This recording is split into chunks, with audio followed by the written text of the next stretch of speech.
Bonjour et bienvenue dans le podcast Essentiel, le podcast qui parle spiritualité incarnée, développement personnel, pour vous aider à reprendre votre bâton de pouvoir. Je suis Stéphanie Courty, accompagnatrice holistique, fondatrice d'Essentiel, et j'accompagne les personnes souhaitant rallumer ce feu intérieur pour vivre. Ici, nous parlons à cœur ouvert. Je vous partage des outils, des clés, qui vous permettront d'aller vers votre essence pour une vie plus alignée. Prête ? Prêt à recevoir votre bâton ? C'est parti ! Bonjour et bienvenue dans ce nouvel épisode du podcast Essentiel. Aujourd'hui, je vous propose un podcast un peu différent des autres, un podcast un peu plus pour vous apporter une réflexion. Au moment où j'enregistre ce podcast, nous sommes au mois de juillet. Certains sont déjà en vacances, d'autres sont revenus, d'autres vont partir. Et puis pour tout le monde, la rentrée va se préparer, surtout pour celles et ceux qui ont des enfants. Et j'aimerais vous apporter une réflexion sur comment vous arrivez vous êtes arrivé à vos vacances. Est-ce que vous êtes arrivé complètement épuisé, dans un ras-le-bol général, avec une envie, c'est de prendre ces 3 semaines, ces 15 jours ou ces 3 semaines ou un mois de vacances pour vraiment vous ressentir vivant, revivre. Est-ce que vous arrivez complètement épuisé à ces vacances ? Ou bien vous arrivez, ayant profité des beaux jours que juin et juillet nous ont déjà apportés, et vous arrivez tranquille à vos vacances en disant « bah là, ça va être cool, des vacances arrivent, ça va être chouette ». Et pareil, est-ce que au fond de vous, quand vous pensez à la rentrée, ça vous serre les tripes, ça vous stresse ? Vous savez que vous allez avoir 36 trucs à gérer, à planifier, à organiser, ou bien c'est ok et chaque chose en son temps. Je vous dis tout ça parce que on est en été. L'énergie de l'été, c'est l'énergie du feu, c'est l'énergie où on sort, on a envie de voir plein de monde, où on a plein d'énergie à revendre, on est dans cette zone de sociabilité plus.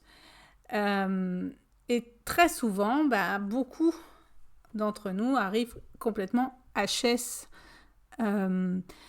aux vacances, alors que c'est la période de l'année où on devrait avoir le plus d'énergie. Donc, quand on arrive complètement HS au moment des vacances, on peut se poser la question de est-ce que j'ai bien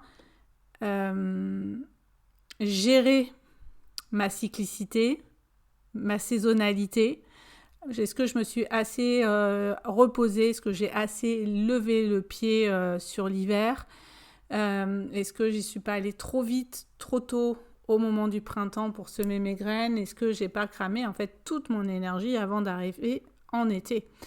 Et on ne devrait pas arriver complètement cramoisi au moment de ces vacances. Même si, effectivement, ça fait pour beaucoup d'entre nous longtemps qu'on n'a pas pris de vacances.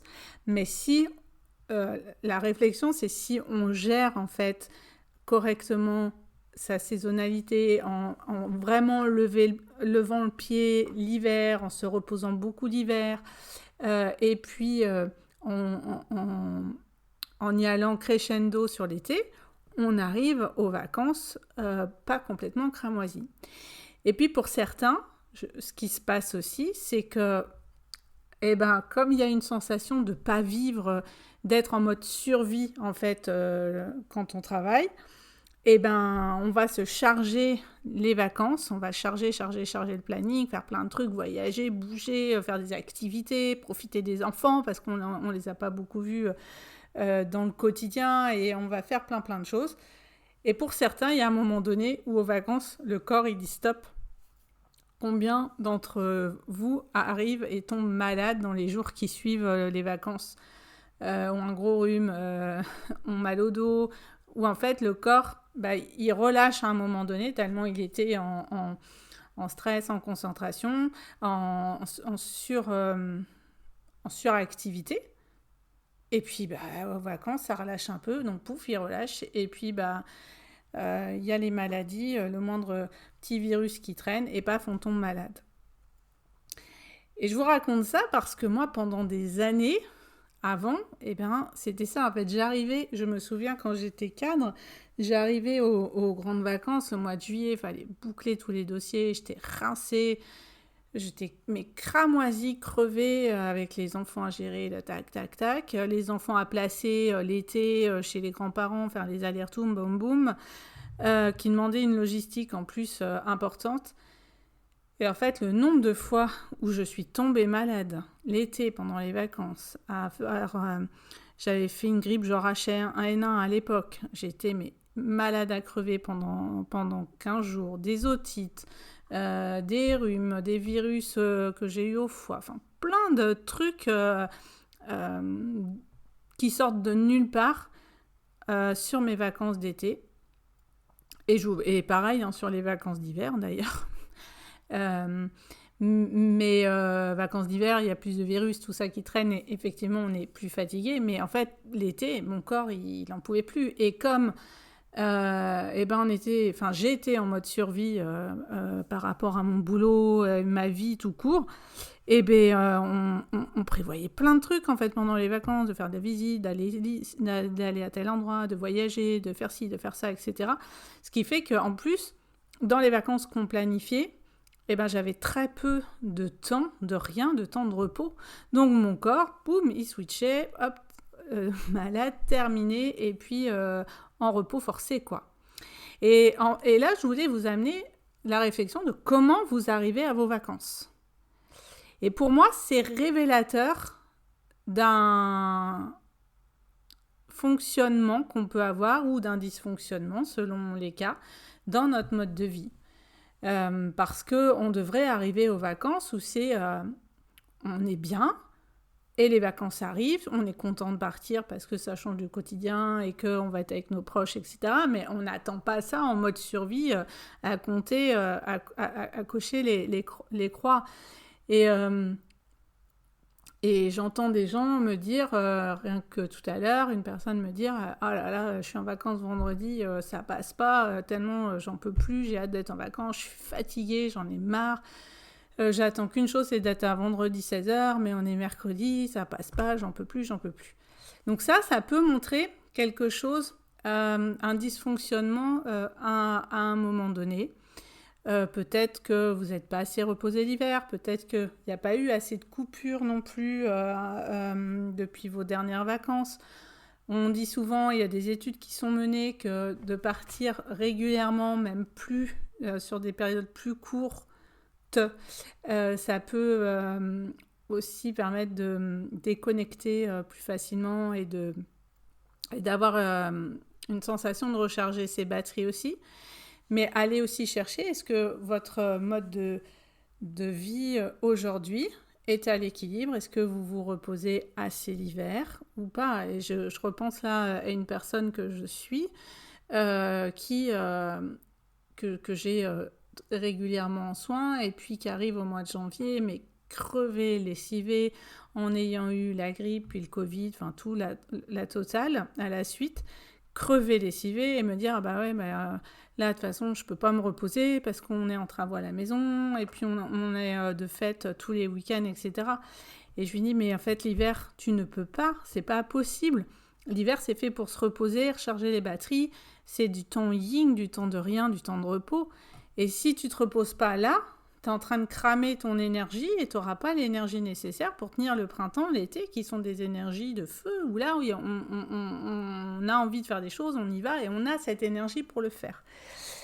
Donc posez-vous la question de est-ce que je respecte bien ma cyclicité, ma saisonnalité, et que je crame pas tout le temps en fait, mon énergie.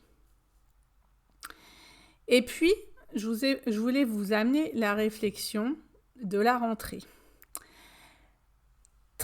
Pendant très très très longtemps, j'ai été une méga stressée de la rentrée. parce que la rentrée, ça voulait dire attendre à partir du collège, lycée, attendre les emplois du temps des enfants en fonction des heures où ils finissent, les horaires de quart, etc. C'est arriver à caler les activités sportives des enfants, arriver à caler ses activités perso entre toutes les activités. Et donc, c'est d'être dans le c'est d'être dans le lâcher prise par rapport à l'inconnu qui va arriver. Et très souvent, pendant très longtemps, je veux dire, j'ai été en méga stress. C'est-à-dire que les premières semaines de vacances, très souvent, j'étais malade, couchée. Quelques jours où j'en profitais un peu. Et après, la rentrée arrivait. Et là, j'attendais. En fait, j'étais en stress à attendre les emplois du temps des enfants. Je me souviens leur avoir dit, quand ils étaient au collège, qu'ils n'avaient pas le droit d'avoir leur téléphone au collège, leur dire vous allez aux toilettes en cachette et vous me prenez votre emploi du temps dans la journée pour que je l'ai dans la journée, que je l'ai plutôt que le soir en fait. Mais n'importe quoi, avec le recul, je dis mais n'importe quoi.